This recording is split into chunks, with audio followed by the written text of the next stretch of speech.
ನಮಸ್ತೆ ವೀಕ್ಷಕರೇ, ಸಪ್ತಾಶ್ವ ಟಿವಿಯ ಟಾಪ್ 10 ನ್ಯೂಸ್ಗೆ ಸ್ವಾಗತ. ನಾನು ಶಮಿ ಶೆಟ್ಟಿ. ಇರಾನ್ನ ಖಮೇನಿ ಹತ್ಯೆಯ ಪ್ರತಿಕಾರವಾಗಿ ಲೆಬನಾನ್ನ ಹಿಜ್ಬುಲ್ ಸಂಘಟನೆ ಇಸ್ರೇಲ್ ವಿರುದ್ಧ ಭಯಾನಕ ದಾಳಿ ನಡೆಸಿದೆ.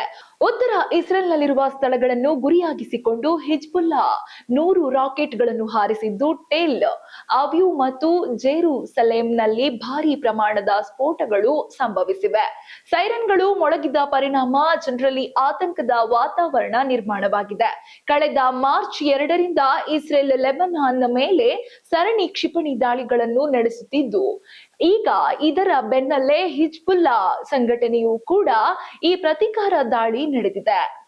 ಇನ್ನು ಅಮೆರಿಕ ಅಧ್ಯಕ್ಷ ಟ್ರಂಪ್ ಇರಾನ್ ವಿರುದ್ಧದ ಯುದ್ಧದ ಕುರಿತು ಕಠಿಣ ಎಚ್ಚರಿಕೆ ನೀಡಿದ್ದಾರೆ. ಆರಂಭದಲ್ಲಿ 3 ರಿಂದ 4 ವಾರಗಳಲ್ಲಿ ಯುದ್ಧ ಮುಗಿಯುತ್ತದೆ ಎಂದು ಹೇಳಿದ್ದ ಟ್ರಂಪ್ ಇದೀಗ ನಾವು ಗೆದ್ದಿದ್ದೇವೆ ಎಂದು ಘೋಷಿಸಿದರು.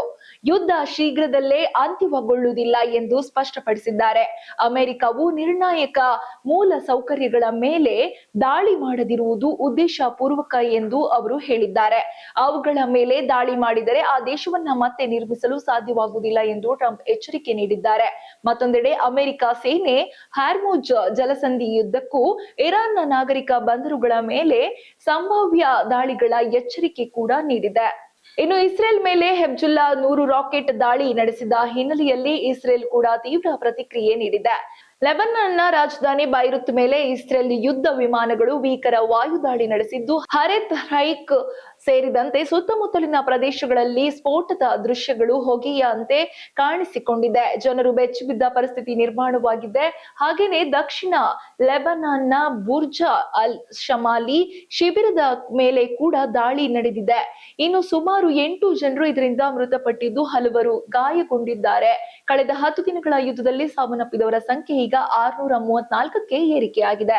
ಇರಾನ್ ವಿರುದ್ಧ ಅಮೆರಿಕ ಮತ್ತು ಇಸ್ರೇಲ್ ಜಂಟಿಯಾಗಿ ನಡೆಸುತ್ತಿರುವ ಯುದ್ಧ ಹೊಸ ಸ್ವರೂಪ ಪಡೆದುಕೊಳ್ಳುವ ಆತಂಕ ವ್ಯಕ್ತವಾಗಿದೆ. ಅಮೆರಿಕದ ಪ್ರಮುಖ ವೈದ್ಯಕೀಯ ಸಾಧನ ತಯಾರಿಕಾ ಸಂಸ್ಥೆಯಾದ ಶ್ರೇಕರ್ ಕಾರ್ಪೊರೇಷನ್ ಮೇಲೆ ಇರಾನ್ ಪರ ಹ್ಯಾಕರ್ಸ್ ಸೈಬರ್ ದಾಳಿ ನಡೆಸಿದ್ದು, ಜಾಗತಿಕ ಆರೋಗ್ಯ ತಂತ್ರಜ್ಞಾನ ವಲಯವನ್ನ ಬೆಚ್ಚಿ ಬೀಳಿಸಿದೆ. ಈ ದಾಳಿಯಿಂದ ಕಂಪನಿಯ ಆಂತರಿಕ ವ್ಯವಸ್ಥೆಗೆ ಅಡ್ಡಿ ಉಂಟಾಗಿದೆ ಎಂದು ಸಂಸ್ಥೆಯೇ ಮಾಹಿತಿ ನೀಡಿದೆ. ಇರಾನ್ ಅಮೆರಿಕಾಗೆ ಪೆಟ್ಟು ನೀಡಲು ಸೈಬರ್ ದಾಳಿಗೆ ಮುಂದಾಗಿದೆ ಎಂಬ ಚರ್ಚೆ ಕೂಡ ತೀವ್ರಗೊಂಡಿದೆ.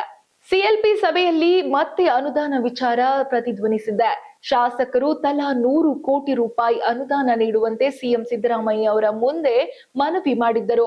ಇದಕ್ಕೆ ಪ್ರತಿಕ್ರಿಯಿಸಿದ ಸಿಎಂ 2 ರಿಂದ 3 ತಿಂಗಳು ಕಾಯಿರಿ ಸೂಕ್ತ ಅನುದಾನ ನೀಡಲಾಗುತ್ತದೆ ಎಂದು ಭರವಸೆ ನೀಡಿದರು. ಈ ವೇಳೆ ಶಾಸಕರು ಸಚಿವರ ಕಾರ್ಯವೈಖರಿ ಹಾಗೂ ಐಎಎಸ್ ಅಧಿಕಾರಿಗಳ ವಿರುದ್ಧ ಅಸಮಾಧಾನ ವ್ಯಕ್ತಪಡಿಸಿದರು. ಸಚಿವರು ಅಧಿವೇಶನಕ್ಕೂ ಕಚೇರಿಗೂ ಸರಿಯಾಗಿ ಹಾಜರಾಗುವುದಿಲ್ಲ ಎಂದು ಆಕ್ರೋಶ ವ್ಯಕ್ತಪಡಿಸಿದರು. ಇದಕ್ಕೆ ಪ್ರತಿಕ್ರಿಯಿಸಿದ ಸಿಎಂ, ಕೆಲ ಸಚಿವರ ವರ್ತನೆ ಹೈಕಮಾಂಡ್ ಗಮನಕ್ಕೆ ಬಂದಿದೆ, ಮುಂದಿನ ತೀರ್ಮಾನವನ್ನ ಹೈಕಮಾಂಡ್ ತೆಗೆದುಕೊಳ್ಳಲಿದೆ ಎಂದು ಸೂಚಿಸಿ ಸಂಪುಟ ಪುನರ್ರಚನೆಯ ಸುಳಿವು ಕೂಡ ನೀಡಿದ್ದಾರೆ. ಮಾಗಡಿ ತಾಲೂಕಿನ ಗಟ್ಟಿಪುರದಲ್ಲಿ ನಡೆದ ಶ್ರೀ ದಕ್ಷಿಣಾಮುಖ ಬಸವೇಶ್ವರ ಸ್ವಾಮಿ ಅಗ್ನಿಕೊಂಡೋತ್ಸವದ ವೇಳೆ ಅವಘಡ ಸಂಭವಿಸಿದೆ. ಪ್ರಧಾನ ಅರ್ಚಕ ಬಸವರಾಜ್ ಶಾಸ್ತ್ರಿ ಆಯ ತಪ್ಪಿ ಕೆಂಡದೊಳಗೆ ಬಿದ್ದು ಗಂಭೀರವಾಗಿ ಗಾಯಗೊಂಡಿದ್ದಾರೆ. ಎಡಗೈ, ಎಡಗಾಲು ಹಾಗೂ ಸೊಂಟ ಭಾಗಕ್ಕೆ ಸುಟ್ಟ ಗಾಯಗಳಾಗಿದ್ದು, ತಕ್ಷಣ ಭಕ್ತರು ಅವರನ್ನ ರಕ್ಷಿಸಿ ಆಸ್ಪತ್ರೆಗೆ ದಾಖಲಿಸಿದ್ದಾರೆ. ಈ ಘಟನೆ ಗ್ರಾಮಸ್ಥರಲ್ಲಿ ಆತಂಕ ಮೂಡಿಸಿದೆ. ಇನ್ನು ಜಮ್ಮು ಕಾಶ್ಮೀರದ ಗ್ರೇಟರ್ ಕೈಲಾಸ್ನ ರಾಯಲ್ ಪಾರ್ಕ್ ಪ್ರದೇಶದಲ್ಲಿ ನಡೆದ ವಿವಾಹ ಕಾರ್ಯಕ್ರಮದಲ್ಲಿ ಗುಂಡಿನ ದಾಳಿ ನಡೆದಿದೆ. ಈ ವೇಳೆ ಮಾಜಿ ಮುಖ್ಯಮಂತ್ರಿ ಫಾರೂಕ್ ಅಬ್ದುಲ್ ಪಾರಾಗಿದ್ದು, ಹಾಲಿ ಉಪಮುಖ್ಯಮಂತ್ರಿ ಸುರೀಂದರ್ ಚೌಧರಿ ಗಾಯಗೊಂಡಿದ್ದಾರೆ. ಸಿಸಿ ಕ್ಯಾಮೆರಾದಲ್ಲಿ ಈ ಭಯಾನಕ ದೃಶ್ಯ ಸೆರೆಯಾಗಿದೆ. ಘಟನೆಯಿಂದ ಕಾರ್ಯಕ್ರಮದಲ್ಲಿ ಗೊಂದಲದ ವಾತಾವರಣ ಕೂಡ ನಿರ್ಮಾಣವಾಯಿತು. ಇನ್ನು ರಾಜಾಜಿನಗರ ಬಿಜೆಪಿ ಶಾಸಕ S Suresh Kumar speaker UT Khader ಅವರಿಗೆ ಪತ್ರ ಬರೆದು ಸರ್ಕಾರಿ ಇಲಾಖೆಗಳ ನಿರ್ಲಕ್ಷ್ಯವನ್ನ ಗಂಭೀರವಾಗಿ ಎತ್ತಿ ತೋರಿಸಿದ್ದಾರೆ. ಶಾಸಕರ ಪ್ರಶ್ನೆಗಳಿಗೆ ಸಕಾಲದಲ್ಲಿ ಉತ್ತರ ನೀಡದಿರುವುದು ಸದನದ ಘನತೆಗೆ ಧಕ್ಕೆಯಾಗಿದೆ ಎಂದು ಅವರು ಆಕ್ರೋಶ ವ್ಯಕ್ತಪಡಿಸಿದ್ದಾರೆ. 2024ರಿಂದ ಕೇಳಿದ ಪ್ರಶ್ನೆಗಳಿಗೂ ಇನ್ನೂ ಉತ್ತರ ಸಿಗದಿರುವುದರಿಂದ ಉಲ್ಲೇಖಿಸಿ ಸರ್ಕಾರದ ಆಡಳಿತಾತ್ಮಕ ಬೇಜವಾಬ್ದಾರಿಯನ್ನು ಪ್ರಶ್ನಿಸಿದ್ದಾರೆ. ಮುಖ್ಯಮಂತ್ರಿಗಳು, ಉಪಮುಖ್ಯಮಂತ್ರಿಗಳು ಹಾಗೂ ಸಚಿವರಿಗೆ ಬರೆದ ಪತ್ರಗಳಿಗೆ ಕನಿಷ್ಠ ಹಿಂಬರವೂ ಕೂಡ ಸಿಗದಿರುವುದನ್ನ ತೀವ್ರ ಬೇಸರದಿಂದ ತಿಳಿಸಿದ್ದಾರೆ. ಶಾಸಕರ ಹಕ್ಕುಗಳ ರಕ್ಷಕರಾಗಿ ಸ್ಪೀಕರ್ ತಕ್ಷಣವೇ ಸರ್ಕಾರದ ಮುಖ್ಯ ಕಾರ್ಯದರ್ಶಿ ಹಾಗೂ ಸಂಬಂಧಪಟ್ಟ ಇಲಾಖೆಗೆ ಕಟ್ಟುನಿಟ್ಟಿನ ನಿರ್ದೇಶನ ನೀಡಬೇಕೆಂದು ಅವರು ಮನವಿ ಮಾಡಿದ್ದಾರೆ. ಇನ್ನು ಇರಾನ್, ಇಸ್ರೇಲ್ ಹಾಗೂ ಅಮೆರಿಕ ಯುದ್ಧದ ಪರಿಣಾಮ ಗಲ್ಫ್ ರಾಷ್ಟ್ರಗಳಲ್ಲಿ ಪ್ರವಾಸೋದ್ಯಮ ಕುಸಿತ ಕಂಡು ಬಂದಿದೆ. ದುಬೈ, ಸೌದಿ ಅರೇಬಿಯಾ, ಕತಾರ್ ಸೇರಿ ಹಲವು ದೇಶಗಳಿಗೆ ಪ್ರವಾಸಿಗರ ಸಂಖ್ಯೆ ಗಣನೀಯವಾಗಿ ಇಳಿಕೆಯಾಗಿದೆ. ಶಾಲಾ ಕಾಲೇಜು ಪರೀಕ್ಷೆಗಳ ಬಳಿಕ ಹೆಚ್ಚಾಗಿ ದುಬೈ ಪ್ರವಾಸ ಮಾಡುತ್ತಿದ್ದ ರಾಜಧಾನಿ ಜನ ಈ ಬಾರಿ ಹಿಂದೇಟು ಹಾಕಿದ್ದಾರೆ.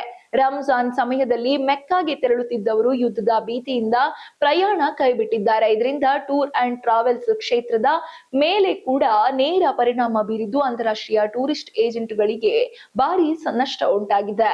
ಇನ್ನು ಬೆಂಗಳೂರು ದೊಡ್ಡನಕುಂಡಿಯಲ್ಲಿರುವ ಮಿಸ್ಟರ್ ಆಂಧ್ರ ಮೀಲ್ಸ್ ಹೋಟೆಲ್ನಲ್ಲಿ ಅಚ್ಚರಿಯ ಘಟನೆ ನಡೆದಿದೆ. ಬರೋಬ್ಬರಿ 30 ರೂಪಾಯಿ ಬಿಲ್ ಮಾಡಿದ ಹೋಟೆಲ್ ಗ್ಯಾಸ್ ಚಾರ್ಜ್ ನನ್ನು ಸೇರಿಸಿ ವಸೂಲಿ ಮಾಡಿರುವುದು ಗ್ರಾಹಕರಲ್ಲಿ ಆಕ್ರೋಶ ಮೂಡಿಸಿದೆ.